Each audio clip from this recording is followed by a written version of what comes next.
எதுக்காக கூட்டமா நிக்கிறீங்க? சீக்கிரமா போய் வேலையை ஆரம்பிக்கிறதானே?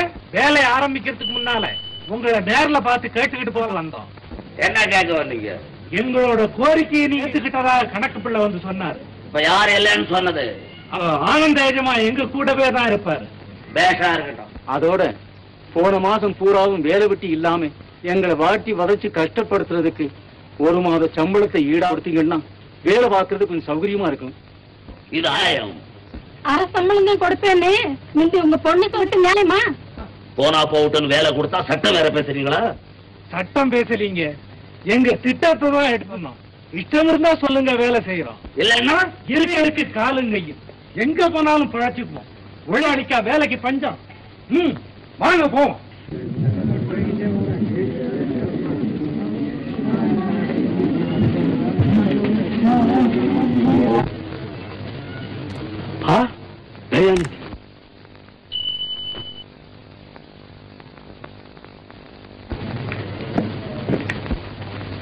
வாங்க மிஸ்டர் தயாநிதி, வாங்க. மறந்து இருக்கட்டும், முதல்ல இதுக்கு பதிலுங்க.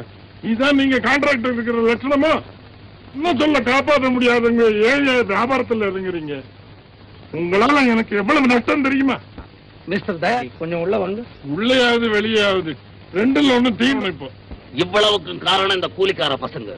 இவங்க ஒழுங்கா வேலைக்கு வந்திருந்தா இவ்வளவு தொல்லை வந்திருக்காது.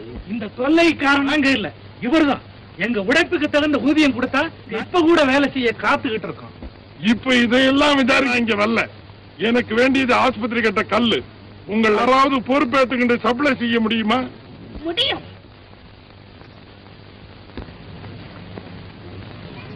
அந்த பொறுப்பை இவர்கிட்ட ஒப்படைங்க. நாங்க எங்க கொடுத்தாவது உங்களுக்கு கல் அனுப்புறோம். ஆமா, அள்ளி சொன்னதுல நாங்க உழைக்க காத்துட்டு இருக்கோம். என்ன மிஸ்டர் ஆனந்தன், இன்னில இருந்து கான்ட்ராக்டை உங்கள்கிட்ட ஒப்படைக்கிறேன். ஒரு நாள் ஒண்ணுக்கு 200 சப்ளை செய்யணும். உங்களால முடியுமா? முடியும். 200 என்ன, இன்னும் அதிகமா வேணும்னாலும் அனுப்ப தயார். அப்ப வேலை ஆனீங்க. நம்ம ஆனந்த எஜமானுக்கு